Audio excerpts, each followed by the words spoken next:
You're listening to Houston Real Estate Radio. I'm your host, Shannon Register, and this week we are continuing on interviewing our mayoral candidates for the city of Houston. You've heard from some of them in the last segment. We're going to continue interviewing through some of the candidates, and it's really interesting. They all have a different perspective, they all have a different personality, and they all have something different to say. So if you miss any of today's show, you can go to HoustonRealEstateRadio.com to catch the videos on all of the mayoral candidates that we're interviewing here on the show.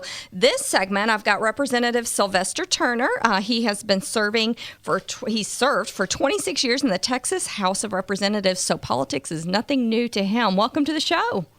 Thank you, Shannon. Good to be with you and with your audience. You have been in politics a long time, but mayor is a little different than what you've been doing. Why the switch to mayor? What's piqued your interest to become the city of Houston's next mayor?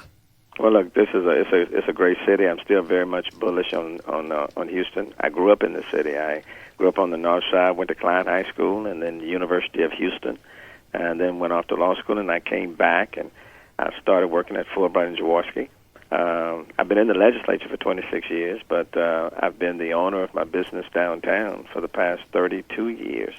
So this is a city in which when I grew up, I used to catch the bus, go downtown, walk up and down Main, Louisiana, Travis, and look at all those tall buildings. And when I got enough money, I would stop in Woolworths, for those who can remember, downtown, and got me a hamburger, fries, and a Coke, and continue to walk up and down Louisiana and Travis, looked at those tall buildings, and I said, one of these days, I want to have my office in one of those buildings. Well, this is a city where you dream big and dreams can come true. Yeah, it's a great city. And just like I was inspired about the work of our founders and leaders, great leaders in this city, I think it's also our time to do what we can to continue that growth, and be an inspiration and motivation to so many others who are coming through. So after being in the legislature for 26 years and being a business owner for 32, I think the skills and the relationships that I've amassed make a real good match for where the city is now and where it's heading into the future. Well, you have definitely seen it change a lot over the years, and yes. Right now we have people pouring into Houston, and it has become so much more diverse now than it was years ago when you were growing up here. Shannon, the city of Houston is the most diverse city in the country, even more diverse than New York. Now, many people outside of the state do not realize that, and so I think we have to do a much better job at promoting our city. But it's very diverse, and not just diverse in people, but even in terms of business interests. I mean, it has always been an oil and gas town, and still is in large part. But look at the medical center; it's huge. Yeah, we're so much more now. Yes, there's so much petrochemical. It's a tourist attraction for many individuals. So, I mean, there's so many different interests. At one point in time, it was just the Galleria. It was downtown, and now it's the Galleria, and then it's Willowbrook Mall, and you name it. So we have been growing by leaps and bounds. People are coming into our area every single day. There's growth and development, but we've got to make sure that the infrastructure keeps up with that growth and development. So and it hasn't. It hasn't. I don't have to tell anybody about the streets. And we can talk about potholes and all of that. The question is, people want them done, want those streets maintained, potholes filled. And, the county has a 24-hour road maintenance program. It doesn't make any sense why the city shouldn't do the same. And last week I rolled out this program called Road to the Future that calls for an ongoing systematic 24-hour road maintenance program on the short term as we look for long-term maintenance for our streets and roads. So hopefully people will go online and will check my Road to the Future program out. How will you balance the budget and still be able to pull in more programs and fund additional infrastructure support? Well, let me tell you, I'm vice chair of the Appropriations Committee now in the Texas House. I've been on the Appropriations Committee for 21 of the 26 years, of my 26 years in the Texas House of Representatives. I was chosen by a Republican speaker, for example, to be on the Conference Committee to balance our budget since 2003 to today, with the exception of 2009. Essentially, I think you have to look at each department. And a principle that we certainly can use is, and I think some people are familiar with it, zero-based budgeting, in which you bring every department down to zero. and you force department heads to justify every need for every dollar. You eliminate a lot of inefficiency and waste. We did it in 2003 on the state level when we were facing a $10 billion shortfall. And you can weed out things that don't necessarily, they're not priorities today, but we have continued to fund them. That's one thing.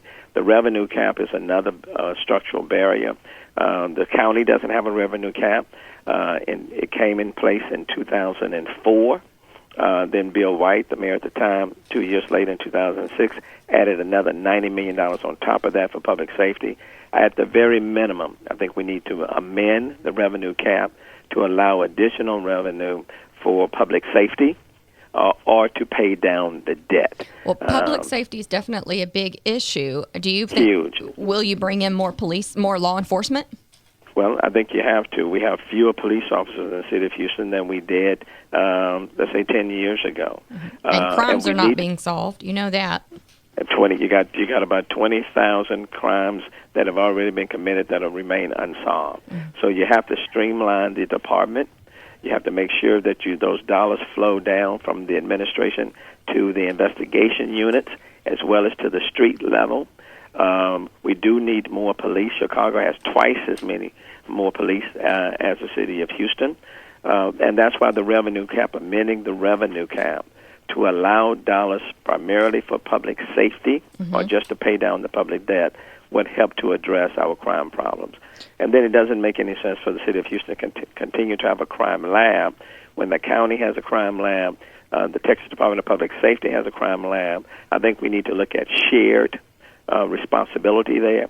Sharing and that resources, would help to sharing your resources, and that would help to reduce some of your costs. Okay, let's switch gears a little bit, and let's talk about Rebuild Houston. Oh, yes. What do you want to say about Rebuild Houston? It's a big topic. What do you want to say about it? Well, based on what the Supreme Court said, that the language was not clear, they sent it back to the trial court for it to be reviewed. I doubt very seriously whether or not the court is going to keep it in place. I do think it's an opportunity for us to put forth something that's much more prudent, pragmatic, and sound. We do need, because of our infrastructure needs and the fact that we are a growing city, we do need to have a dependable, reliable funding source.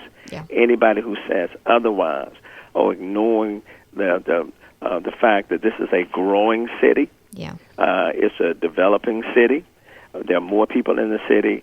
We need to have better streets. We need to have better drainage. We need a sound infrastructure. You can't have that without a reliable, dependable funding source. Now, having said that, it needs to be a dedicated source and used primarily for its dedicated purpose. It cannot be used as a general funding source to offset everything else. That's number one.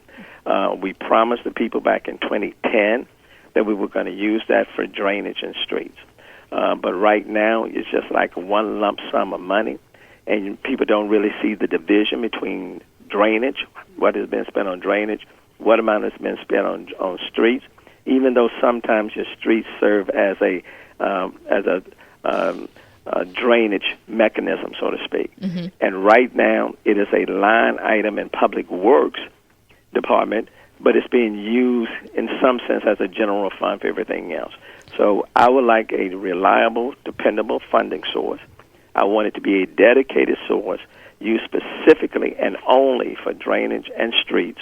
And we need to attend to our smaller projects in our neighborhoods, street maintenance. So, and are you flooding. Talking about a tax? What are you talking about when you say a dependable and reliable source of income here? Are you talking about a tax? I think we need to restructure what has been put in place and what we are using right now. Right now, based on what I think Councilman Costello grandfather put in, that was the drainage fee. But it's really not being used just for that dedicated purpose. Okay. So if you're going to impose any sort of assessment for a particular purpose, you need to use it for that purpose. It needs to be very transparent, and it needs to be very clear. And those dollars need to be shown on the street in terms of projects that are getting done, so people can see that things are happening. All right. It has to be a reliable, dependable source. Very good. Well, we appreciate you calling in today to this show. Some great information from Representative Sylvester Turner, who is running for the mayor of the city of Houston. We'll be right back here on Houston Real Estate Radio after a word from our sponsors.